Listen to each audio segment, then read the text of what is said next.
A warm welcome back onto the program. It's still the conversation here on Lagos Television, the very first edition for the week, the Monday edition of the program. We did tell you before that short break that today's program will be slightly different from the norm. And that is because we have a guest here today who will be taking us through some of the major activities of one of the most prominent ministries in the Lagos State Civil Service here, talking about the Ministry of Environment and Water Resources. It is raining, and of course many people are particular about the activities of this ministry in the city of Lagos. And once you hear about the ministry, what comes to mind first is probably demolition of buildings. But I'm sure, of course, this ministry has other responsibilities that it is saddled with. All of that we hope to hear from the Honorable Commissioner for the Environment and Water Resources today, Tokunbo. Wahab, thank you for being here on the program today. Thank you for having me. Let's start this way. A lot of people, of course, they're familiar with the word environment, but not many are familiar with water resources. And so many will ask, water resources, environment, what do you do with water resources?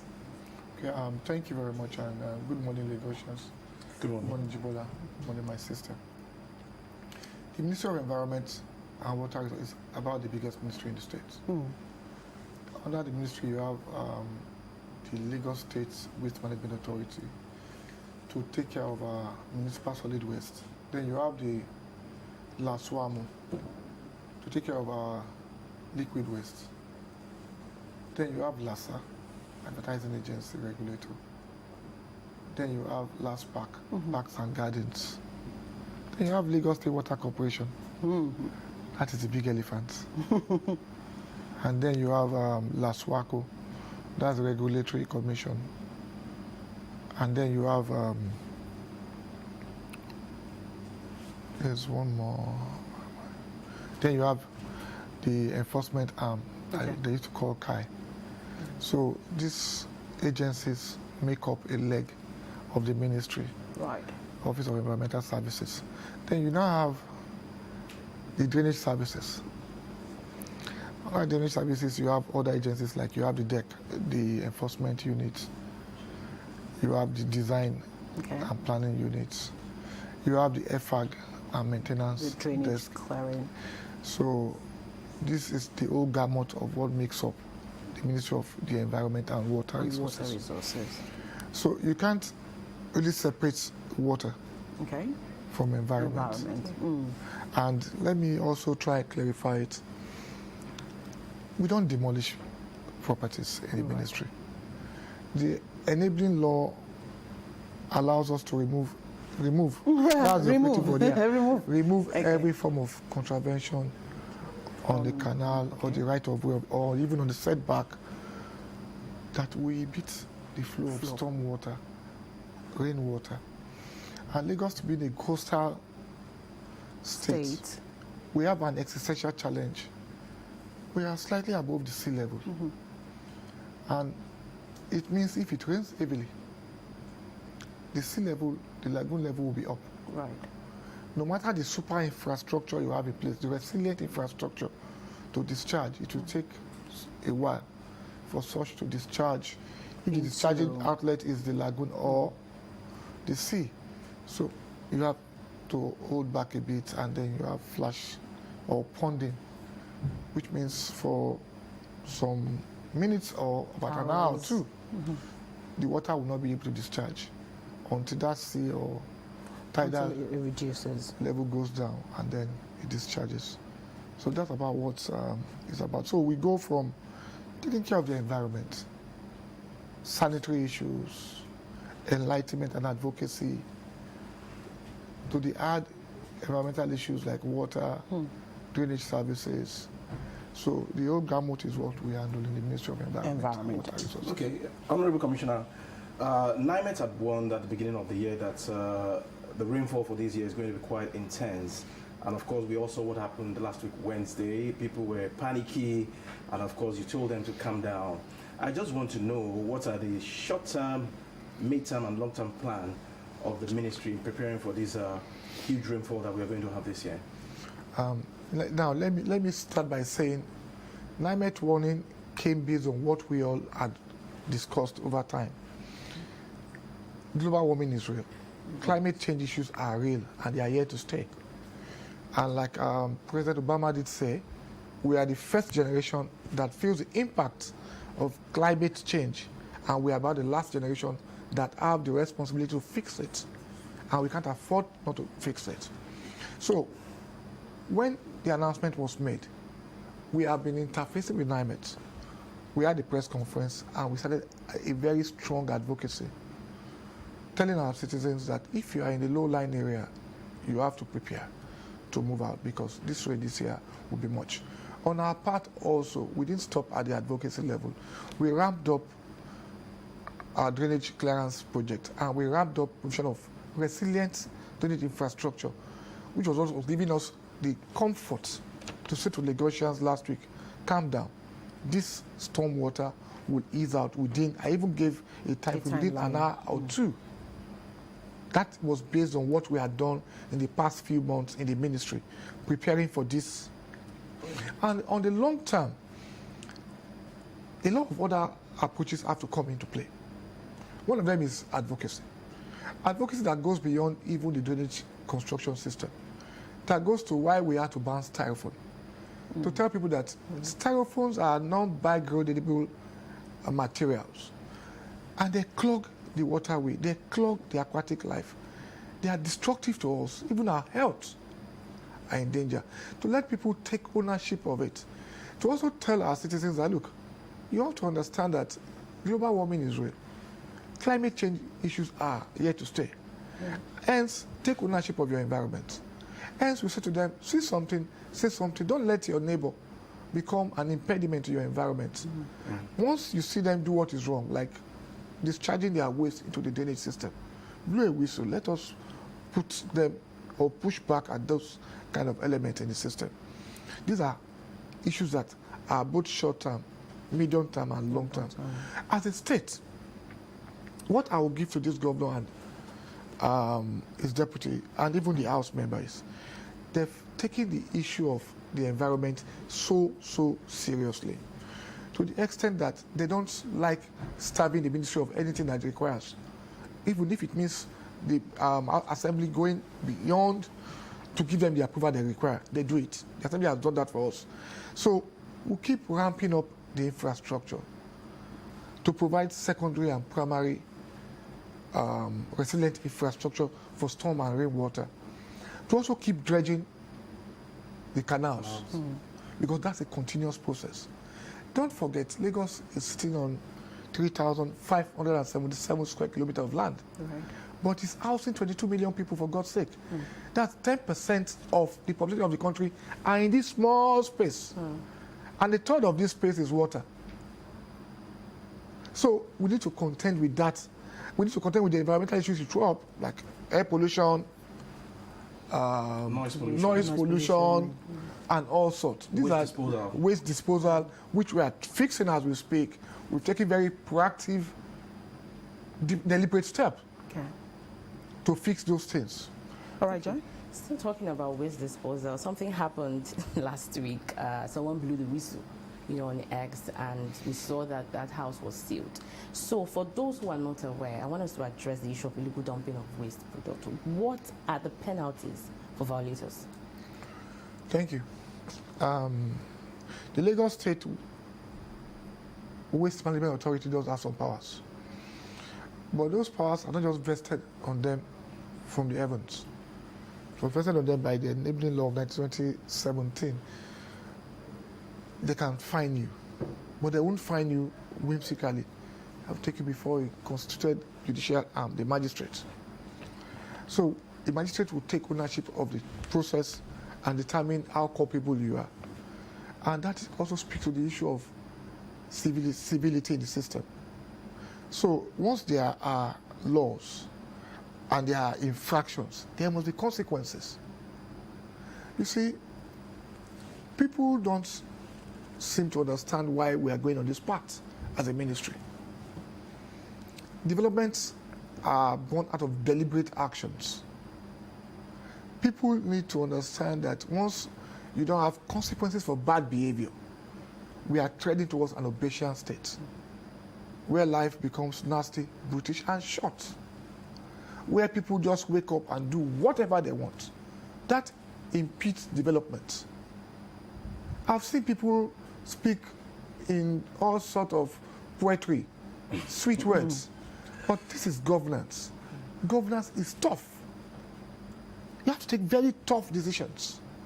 And show me a country that gets to be developed without law and order. There's none.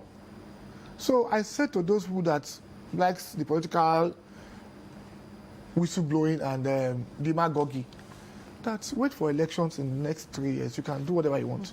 But let us govern the state so you can have a place to come and campaign in 3 years' time. You can do your campaigns in poetry, but governance is grounded in prose. It's grounded in very, very tough, hard decisions. If you allow everybody to throw their waste into the drainage paths, it's a recipe for self-destruction. So why must we allow it? Let's go back to after that rain last week Wednesday. I think on Thursday, of course, you had appeared on a few stations, and you were categorical about the fact that you had to apologize to Lagosians about issues surrounding flooding on Wednesday.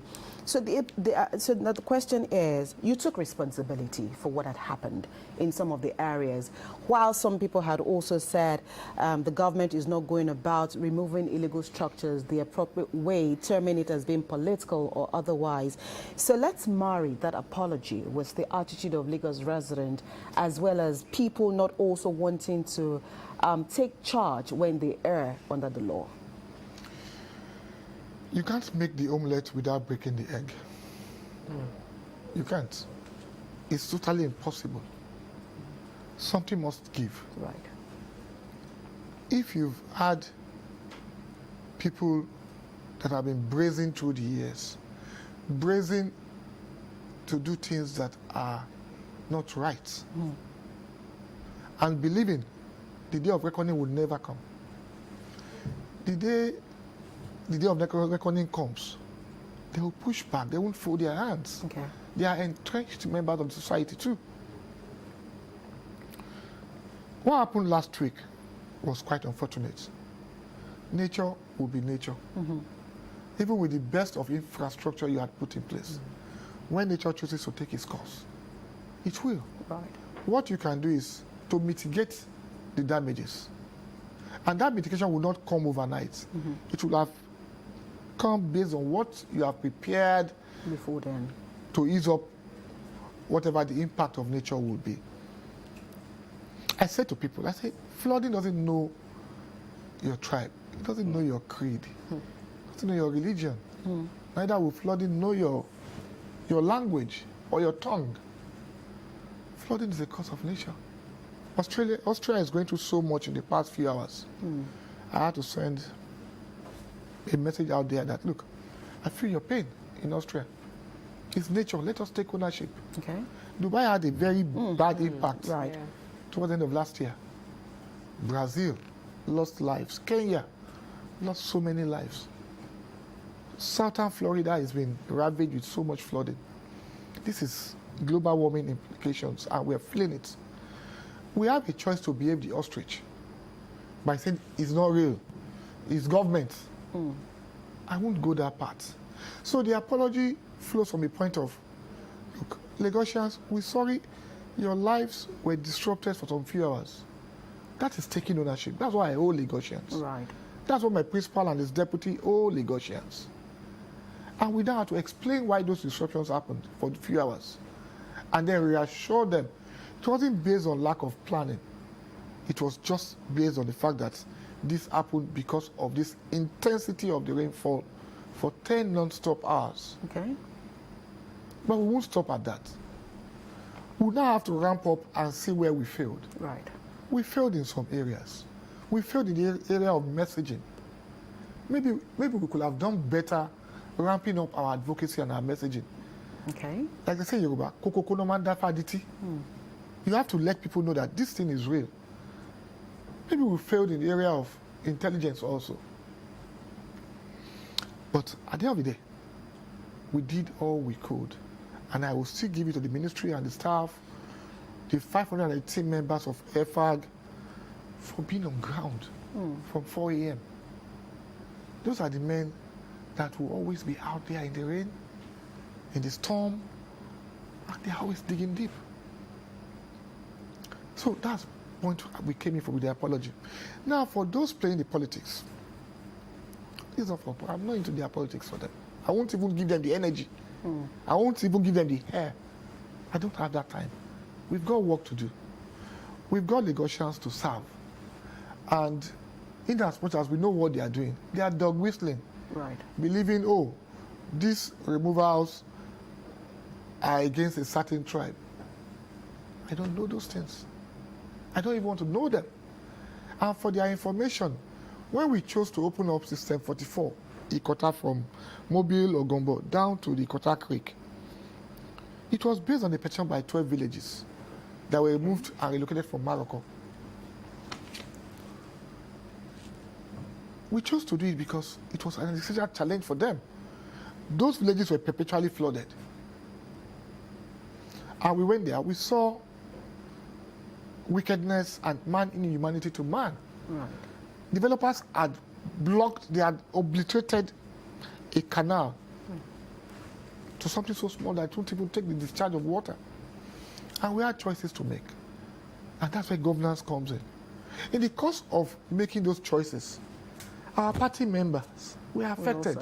A serving chairman of my party in the local government lost 6 houses. Oh, wow. 6. Because he built on the right of way of System 44. Okay. All right. I love the fact that this government is taking ownership for some of those things that government did not put in place before the raining season. But my question will be, what can we do as Lagosians to help this government in achieving some of its environmental goals and targets? And is it the attitude of the people that is making the government of the day to bring back the monthly sanitation exercise? Good. As a people, let us start by saying to ourselves, how do you see your environment? Ask yourself every day, when both of our most populous religions, Christianity and Islam, preaches cleanliness So godliness. next to godliness, how are we replicating that in our day-to-day living? That is the first point we have to clarify. If the feedback from each and every one of us is honest enough, we'll realize that we lost it somewhere. Bringing back the environmental sanitation basically is not just because of that. It's because we think it's high time Lagos brings back that culture of people being aware that it behoves you to fix your home and take care of the tertiary drainage in front of your house or property. Once we start imbibing that culture, like they have imbibed it in the market areas every Thursday, we start ramping up cleanliness as per our environment. It's also bring back that culture and that consciousness into our people. And it's the least we can do as a state. That it took us this while was because there was a misconception and there was a judgment against the state. Yeah. But it was not the case. The judgment was actually in favor of the state. So we are on the right track to do that. And you see, when you have a city that is growing daily with influx of people, they are coming with a different culture. Let them know the culture of what they are coming to meet. And that matters a lot. We should not allow it be what our parents called Iruwa Giriwa. It's a recipe for confusion. And that's what we're trying to push back on. Take ownership. See something, say something. Clean your environment. Help the government to help you, because at the end of the day, you are the taxpayers. If you don't destroy your environment, the fund that is going to be used to fix your drainage will be used to give you more infrastructure, maybe in form of hospitals or even in form of high-borne water somewhere else. That's the opportunity cost they must start saying. That's the scale of preference. They must start know that the government have to do a scale of preference. for instance, it's cause and effect. If you don't fix your environment, the chances are the hospitals will be filled Okay, with sick people. Sorry, Jay, before you take your next question, let me just build on what Ajibola asked you concerning the monthly environmental sanitation exercise. What format will it take this time around? Will it still be like it was the cancelled format, or will this be a revamped and a renewed one, and how will this go? Can you just let the governor decide? Okay, so we can keep that on that wrap until Mr. Governor launches it. Governor Okay. launches it the next few days. All right. Okay. Okay, so you raised some salient points, answering Ajibola's question. So how do we, or how does your ministry intend to engage community members, especially those at the grassroots, to drive this point that you have just raised concerning building a culture of taking care of the environment? In fairness to the ministry, they're doing so much. But like I said to the PRO and the team, you can't still drop the ball until you get the result. It's a journey. You're on the path and the trajectory to achieve a goal. So you have to keep ramping up. Cooking it's not just too much. It may not be enough. So keep ramping up your capacity in terms of advocacy, in terms of collaboration with CDA, CDCs, in terms of one-on-one engagements. And I'll give it to them that they're doing so much of that. Even the Ministry of Information is doing so much more. But on our part, let's keep driving and digging deep. You see, people also tend to listen to what they want to listen to. Until this rain happened last week, Wednesday, all the messaging around, the rain this year will be very heavy. People just choose to wave it aside. Until the end of last week, all the messaging around global warming and climate issues are real. The rains may come, there will be flash flooding. People will tell you, no. Until they saw it. Real life. And one thing I also take away from last week was the fact that you didn't find a lot of styrofoam in the storm water. Flowing. Yeah. So that means water was flowing, There's progress. which means we have ticked the box, but we're not dropping the ball. Because some places are still smuggling styrofoam into the state. country. We won't stop. We need to let our people know that we're in this together. And like the Yorubas will say, what about you? Obamu. So we have to do it together to achieve a common good for the sake of Hands Lagos must State. be on deck. Yes. Right. As we look at the facts that everyone is culpable here, or everyone has a responsibility here to ensure that the environment is clean, and part of what you've talked about here is the fact that the ministry has laws backing it up from removing illegal structures from, some of these impediments. Have you also found out that perhaps government agencies could also be complacent? Because again, sometimes when people build, you ask yourself the question, how did they get here? Who sold the land to them? Where did they get the permits? So have you at any point in time also found either local government officials or other sister agencies culpable in this situation? If you have, are you also working as a government to ensure that some of these things are also nipped in the bud, so we stop those things from happening rather than removing structures that have been built? Thank you. Truth be told, most of them don't have approvals. Most of them don't have approvals.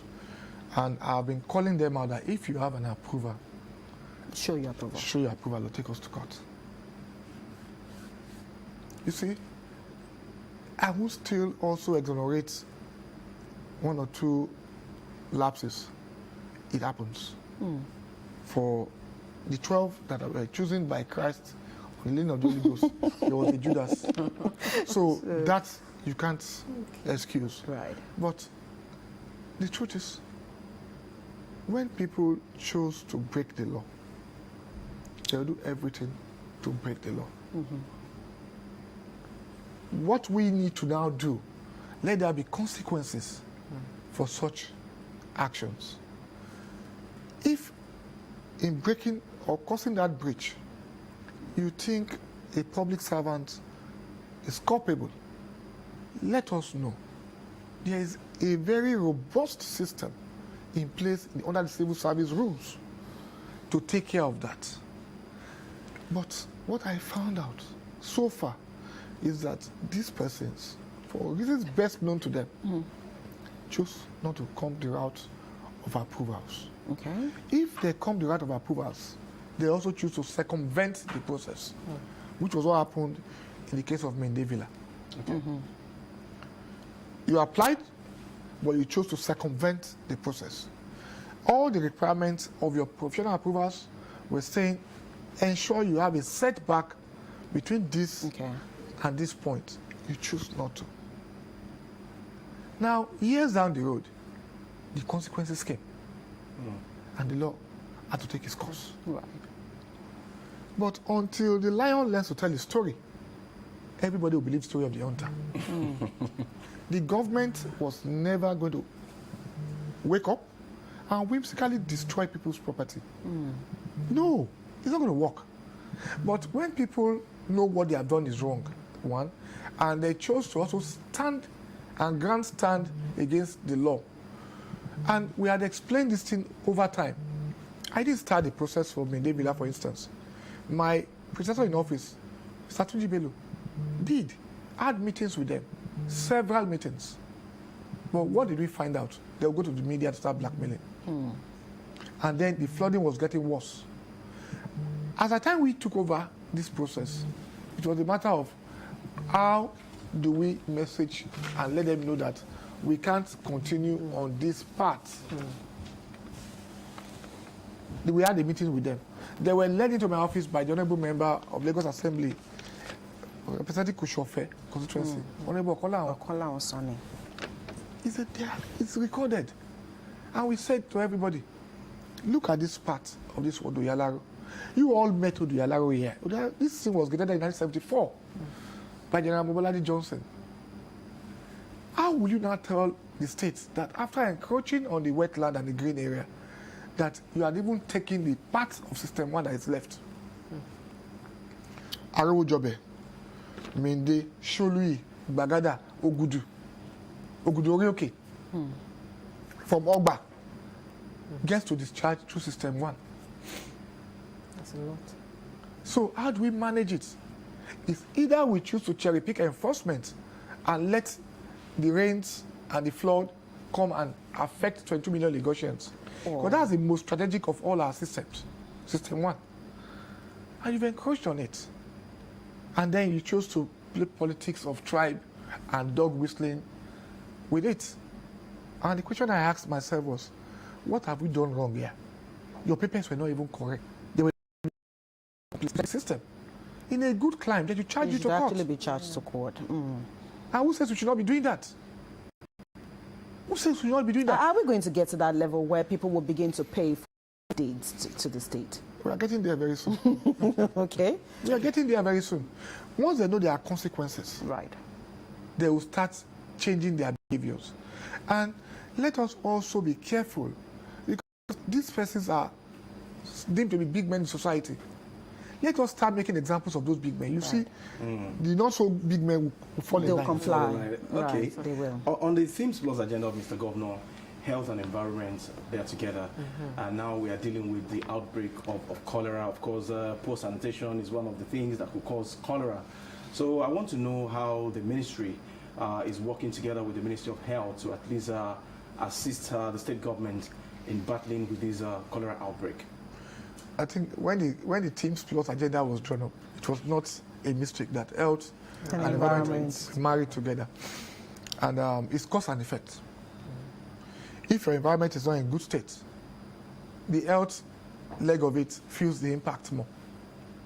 And that's what happened here. And I'm going to give it to the Ministry of Health and the Honorable Commissioner of my Professor Kabayomi, for the wonderful collaboration we've been having with respect to this outbreak. Before the outbreak, we've been working together collaboratively because we have to work together for the sake of the state. But the outbreak gave us more and much more embedded, strengthened relationship. From LACEPA, where a lot of testing were done in the labs, to Loma, to Laswamo, that's wastewater management authority, and then Water Corporation. And also some of our key agencies, the Drainage Office, and then Sanitation departments. We work together with them, then with our health officers, to ensure that we ramp up advocacy. We also work on the water delivery, quality of water delivery, and the lab test results to know where and where the outbreaks were coming from, what could have led to it. So as they're treating the effect, we're also handling the cause to stem down the tide. So working collaboratively with them, and then we also take ownership where we have to. The government has given us a mandate, and the mandate is we must get water production ramped up to full capacity to Lagos within the next few months. Okay, aside from water now, what about public toilets and of course open defecation, which is a major problem? I'm coming to that. Also, the Executive Council has approved building between 100 and 150 public toilets. The reason we are slowing back on that is we don't want. Why were the toilets built in the past? Where were they failing? What happened to them? Water will probably be the first issue. Water is the first issue. We don't want to be like the typical capital that sees everything as a nail. We must think outside the box. Right. We must find a constructive way to supply water without digging boreholes across the state. If you dig 150 boreholes, you're killing the groundwater and you're killing the environment. So, in the past few weeks, we've had engagements with experts home and abroad. My colleague, the special advisor to the governor on environment, has been on it. The director of sanitation has been on it. We're looking for a very, and then my sister, the essay to the governor, SDG, Dr. Refini. How do we get a very constructive, not destructive way to supply and recycle the water, make it sustainable in a creative way across the state? We've done the list of the locations. We know where we have to place all those public toilets. But it's not enough to place them there. If you won't supply them water 24/7, all right, they become a failed project.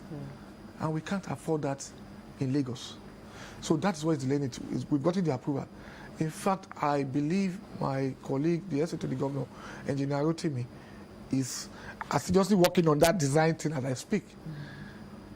So in the next few weeks, we should have a way out of it. But we must find a way to recycle the water that we're going to use.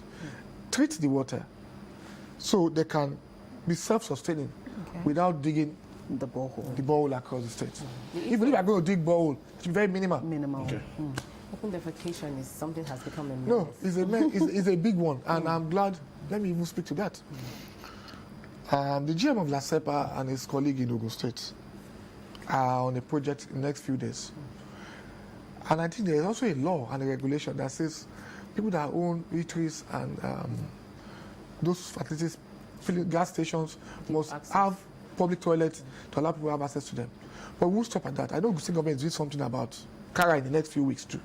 So once that is done, it eases the pressure. The Lagos can start pushing back with them to collaboratively work like we're doing in most of our projects to clean up this thing. Look, it's also bad behavior. But we don't want to stay on that narrative. Let us provide them the alternatives. Like we are doing to them when it comes to not crossing the highways. Use the pedestrian.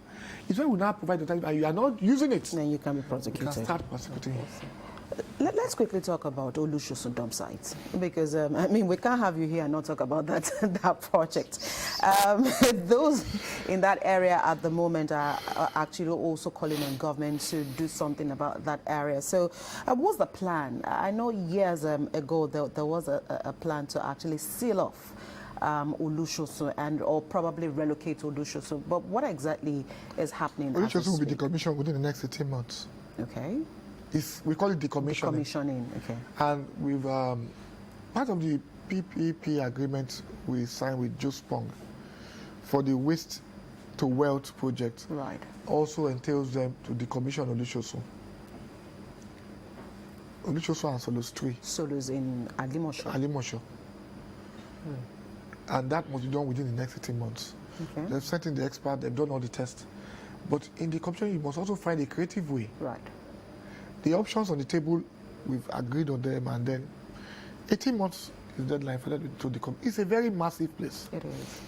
And the only way to go is to decommission. I can't even speak on the health hazard. And we have to just face it and decommission it. Okay. July 14 is just around the corner, you know, the annual tree planting in Lagos State. What's the programs lined up for this year? How many trees do we intend to plant? Beyond the ritual of planting, what are we putting in place to ensure their survival and growth after the annual ritual of tree planting? Look, let me quote my former PAMSEC engineer, Leko Shortterm. We're just living in a concrete jungle, most of us in Lagos. That's the honest truth. Most of us, we have abandoned the green culture. And it also speaks to why you have flash flooding or flooding in areas. When you have go to a place and the whole place is just cemented, how would the water level discharge? Well, if you have a green part of your compound, it will take the water for you. To go back to the groundwater. That is the way it should be. Now, Lagos is one of those few states, if not the only state, that has an agency for tree planting, last pack. The plan is just to go beyond. I've sat down with ourselves, said to ourselves, we need to go beyond this ritual of just July 14th. There must be a roadmap to ramp up tree planting and tree maintenance. Even the median, our green medians should come back. Our parks should be real green parks. So the plan is we plant enough trees, but how enough is enough? This era of global warming. If it's 1 million, how do we attain 1 million? There are corporates that want to do tree planting. How have we incorporated them into our own plan as a state? That is the roadmap we need to put in place, and she's going to unleash that before July 14. That's Mrs. Pokola, the GM of Last Park. But I agree with you, because it's becoming a concrete jungle. In recent years, there has been an advancement in technology and innovation. So I'd like to know, how is the ministry leveraging on technology, to address environmental issues effectively? Virtually all the information we are putting out there are tech-driven information. The quantum and the volume of rain is based on technology. The water level is based on technology which we have deployed to see how the water level is up, and then also using tech to disseminate information to people.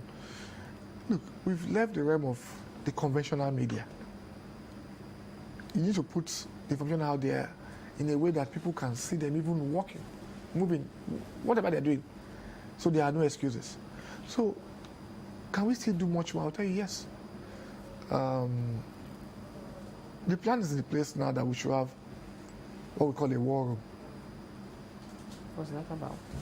War room, like environmental room, where you monitor across. Just that's what it's for. So we can. This is what is happening here.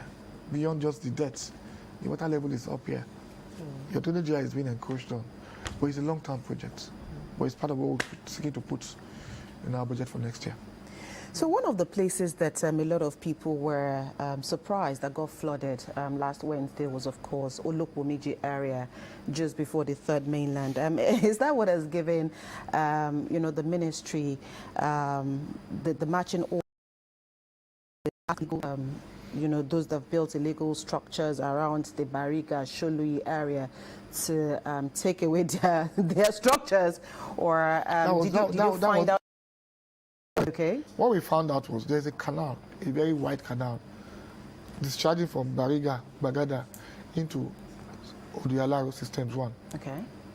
However, in the past few weeks, we found that people are going to block the canal. They built Shanties, built properties on that canal part, blocked it outrightly. So the estate residents were the ones that even blowed to the government. There's a video. Say, look, guys, come and see what they have done here. Right. We never used to get flooded because of the canal. So what we had to do was take ownership and say to them, there's a right of way for a canal. Kindly leave the right of way for the canal. Okay. There's nothing in that. If you know you have committed that infraction, we're giving you time to move your things out. Because we can't say because of some selfish members of the public will now allow innocent people not to have respite in their homes. Okay. So it was not based on Olukomeji. Olukomeji is totally different. Right. Olukomeji is a junction around Oworo Stretch. Right. And that was where we have the flash flood. But was there any particular reason why that happened this time? Could that also be due to the construction of the renovation of the Third Mainland Bridge? No, I don't think so. Okay, it was just one of those things. Yeah. Okay. I don't think it will be fair to allow you to go this morning without mentioning shanties in some of our communities, harboring criminals, street trading, and of course market sanitation. How effective are some of the strategy of the ministry in tackling some of these problems? Market sanitation is top-notch, and I'll give to the market men and women, well organized across the state, and we keep engaging them. They've been so wonderful in our engagements, and even the ban of styrofoam. They've been so top-notch, working with the state government. We try to do the Shanties. You see, people are emotional about some things. Certainly, the government cannot provide accommodation for them, and Shanties acceptable now in a mega city? They say no. We're working with Ministry of Fiscal and Urban Planning. It's a continuous engagement, and we're removing Shanties. We're removing Shanties, try because they are security risk. I like telling people this. Government is all wicked. We are government. But if you know the attendant risk that is involved in these people that are being harbored in these Shanties, you'll be afraid for yourself. For those that know Dolphin Stretch very well, for those that know Bijora after National Theatre very well, until we cleared those Shanties, the crime rates, traffic crime, were high, so high, that if your vehicle does have a fault, you dare not wait on those axes. You dare not. You have to bolt, leave your vehicle and just run. But now that stopped because we were proactive enough to just take ownership of those spaces, open governed spaces, and we're putting them to proper use now. But that will not still be enough. We need to let our people, that's the pretty part, let our people start taking real ownership. The sanitary conditions, it's about the people. Right. I have this principle I tell people. I said, I know the kind of person you are. If I come into your room and your bed is not laid, it gives me an inkling kind of person you are. The first job you have to do for me, wake up and make your bed. That's the first thing. It's non-negotiable for me. No matter how busy or how big you are. If I come in and your bed is scattered, I think you're a scattered person. Okay. So that's where I see cleanliness. It's personal. And because the state is growing every day, we also need to let people know the culture of the state as they come into the state. People are coming from all over. It's okay. But coming, let us account for you through LASWA. It's not too much. Let us know that you are coming to Lagos, you are staying here. Okay. We can plan for this area that in the next 2, 3, 4 years you'll be married. You have children. They want to go to school. We need a hospital there. We need this kind of infrastructure here. You are going to prosper. You're going to have a car. But without planning, we can't do all those things. If you come into Lagos, come in and be law-abiding. Let the state account for you. Don't come in and break the laws of the state. And you think the state's going to fold his hands. It's not going to work. How about street trading?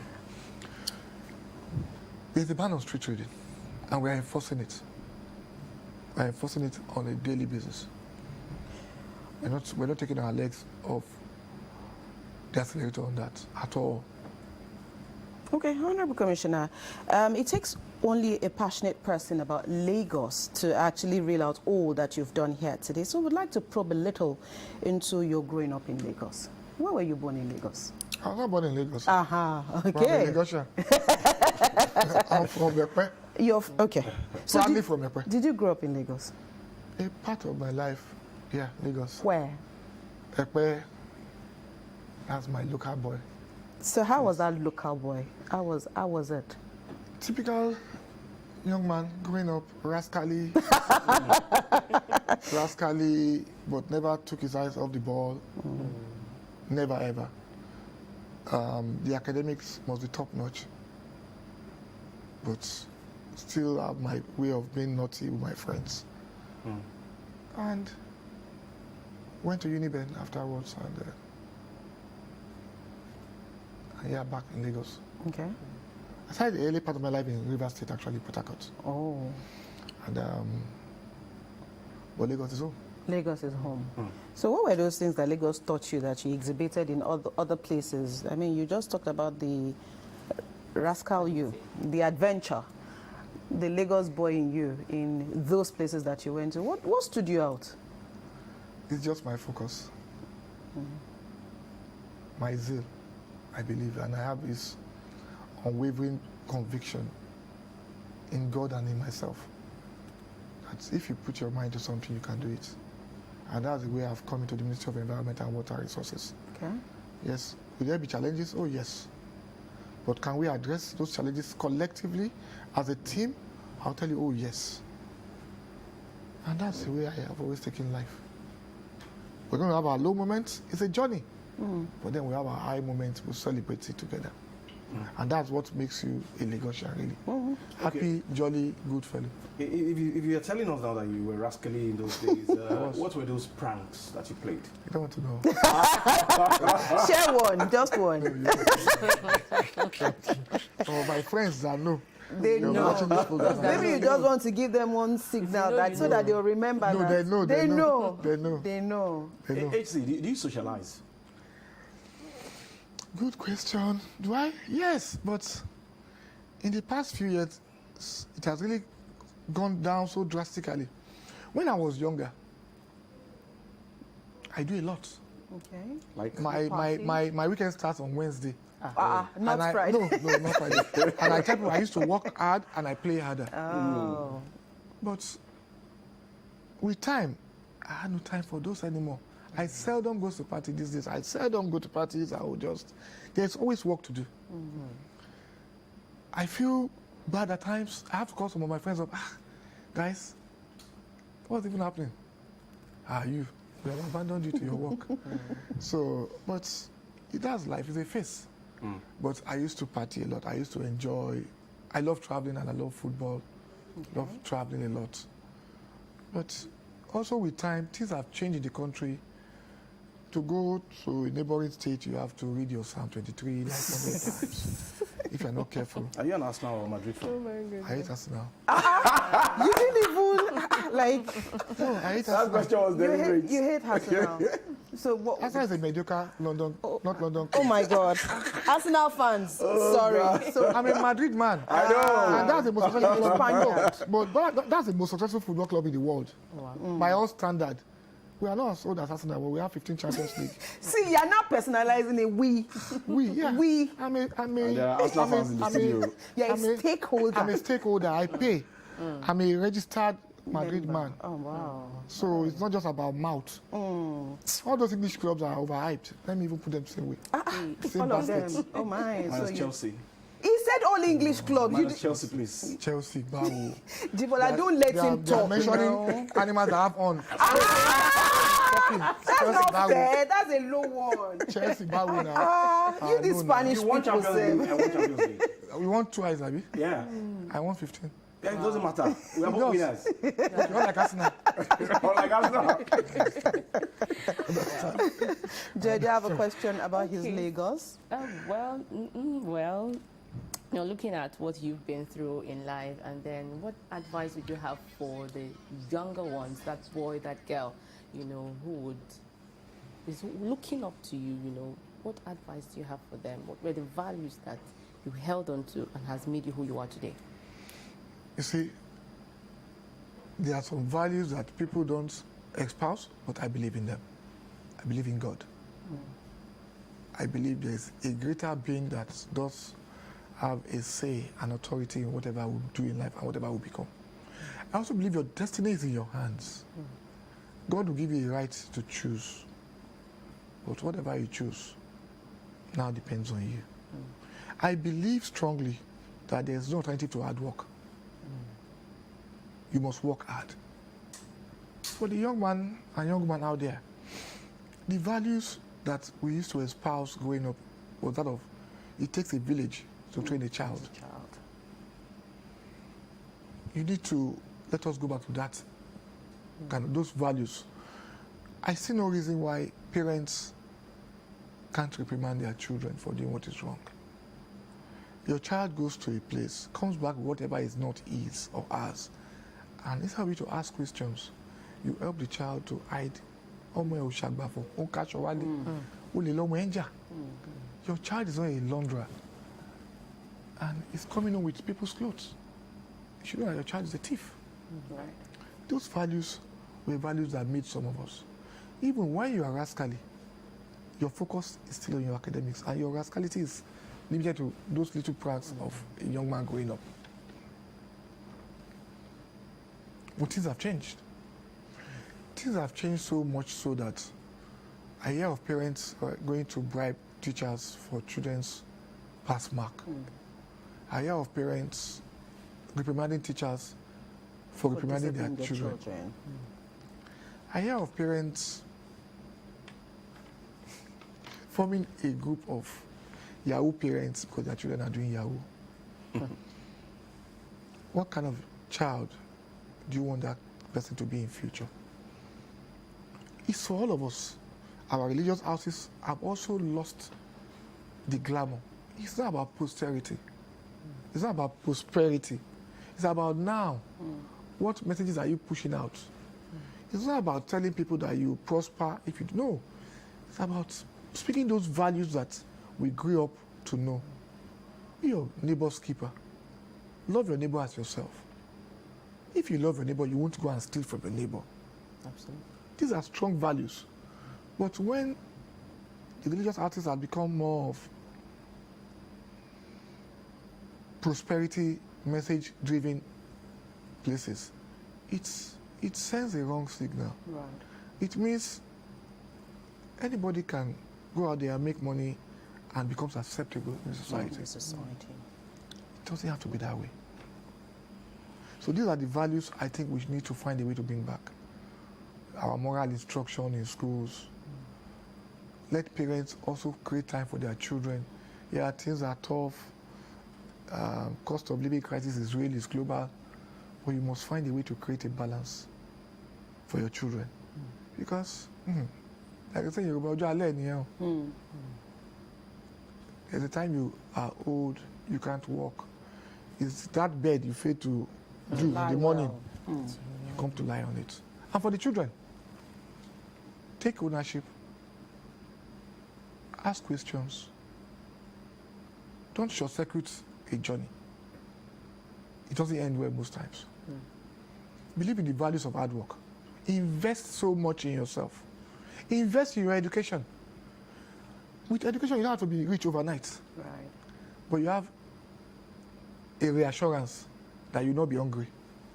Everything being equal. Right. Any particular song you like? I know you're big on the Yoruba language. Very, very. So, you'd like to sing for us? My voice is not good. It doesn't matter. We just want you we just want you to. Don't worry. If it's a song that we know, we'll help We'll you. back you up. You ever heard about a musician called Yusuf Olatunji? Oh, yeah, go ahead. You have a fan here. Arsenal fan. He's here. Don't let him know he's an Arsenal fan. Funny enough, it's not my best of my artists too. Thank you. Oh. My best of Yoruba artists, I can't even separate between Obi and Sonny. I have all their numbers, but Yusuf has a number, volume 17. Which is? Yegede. Ẹsẹ̀ tó pé wọ́n gé láfihàn yìí o. Yegede wọ́n ò gé òwe. Adébísí ni ò jẹ́ o. That's Adébísí Ìdíòsèrè. Yegede wọ́n ò gé òwe. So that's the Yusuf number I like a lot. But left for me, it's Obi and Sonny. So.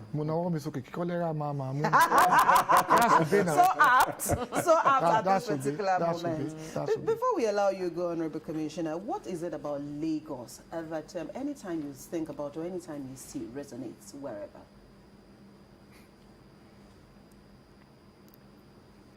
That's okay.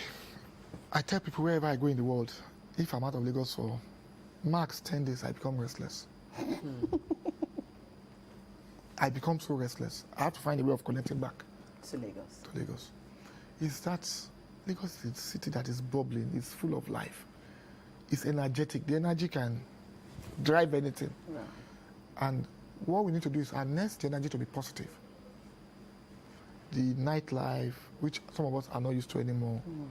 The youths are out there doing stuff, creative, receptive. Lagos is very receptive.